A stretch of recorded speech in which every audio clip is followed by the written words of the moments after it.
Thanks for making it to Veterans Info Tap. Today I'm going to be talking to you about C&P exams for range of motion limitations. So if that's something that you're looking forward to hearing about, please hit the like button. It really helps with the YouTube algorithm, especially being a newer channel.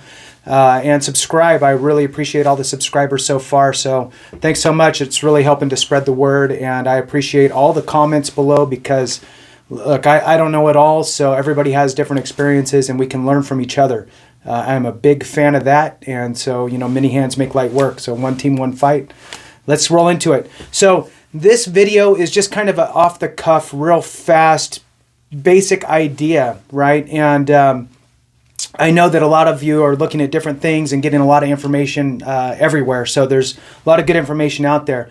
When it comes to C&P exams for range of motion limitations, there will be measurement of your range of motion. And often that's going to be, in addition to questions being asked of, tell me when it hurts, right? Tell me when you feel pain.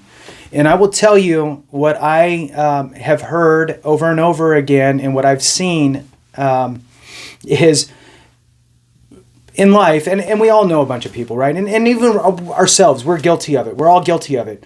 The whole push through mentality, the rub some dirt on it, the change your socks, drink some water, here's a Motrin, move on. So we kind of carry that with us into these C&P exams, and this is definitely not the place you want to carry that. So, don't come in feeling, like you need to prove that you can get through something or that you're okay or get all, tensed up and wound out. You need to be very in tune with you and really have some real deliberate thought on how do I really feel, right?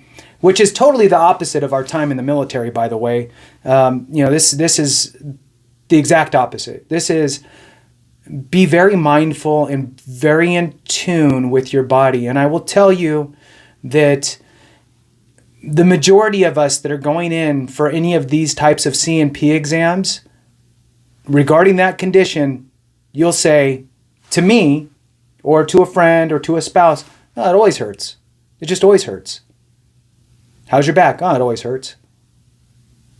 If you're saying it always hurts, then when the C&P examiner says, okay, I want you to stand here and I want you to bend forward and then I want you to keep going until you feel pain, until you can tell me that it hurts, right? Pain equals hurts. So if it hurts all the time, wouldn't you just stand there and say it hurts? Here. Obviously, the further I go, the more it's going to hurt until my knees buckle because of the pain. So, very important to be in tune with your body, be real, be honest, don't be embarrassed about it. This isn't, let me show you how far I could push through, right? Humility is a hard thing. I tore my bicep, for example, long story. Not VA connected for it, but this just is the point that's wound up in all of our heads, right? So I tore my bicep and it hurts still. It's been like a year and it's very limiting. My oldest son wants to arm wrestle. He's home from the Air Force and he wants to arm wrestle now. And I'm like, do I do it or do I not? So we ended up arm wrestling left-handed, thank goodness, because I probably would have damaged my arm even more trying to push through and show something. So don't do that. When you go to these C&P exams, understand that they're trying to figure out where you fall on the rating schedule based on the information that they're asking you and the range of motion capabilities. And the range of motion plays a big portion in this. So if it's always hurting, tell them that it hurts now. Don't lie if it doesn't hurt now, which is a smaller percentage of people. But if it hurts, tell them it hurts now. There's nothing wrong with that. So I just want to throw that piece out there and let people know, because too many times I see people, trying to reach down and touch their toes.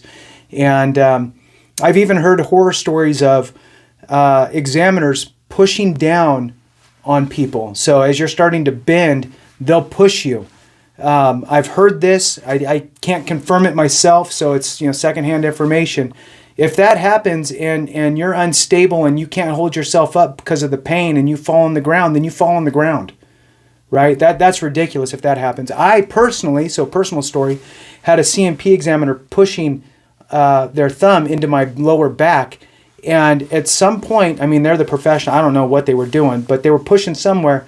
They hit a nerve that shot this hot pain down my knees, down my legs to my knees. And I buckled and I almost hit the ground. They had to kind of hold me. So be very in tune with your body, yourself. Don't be embarrassed about it. If it hurts now, it hurts now. I mean, obviously we're all used to pushing through it. That's not what they're asking. They're asking, does it hurt?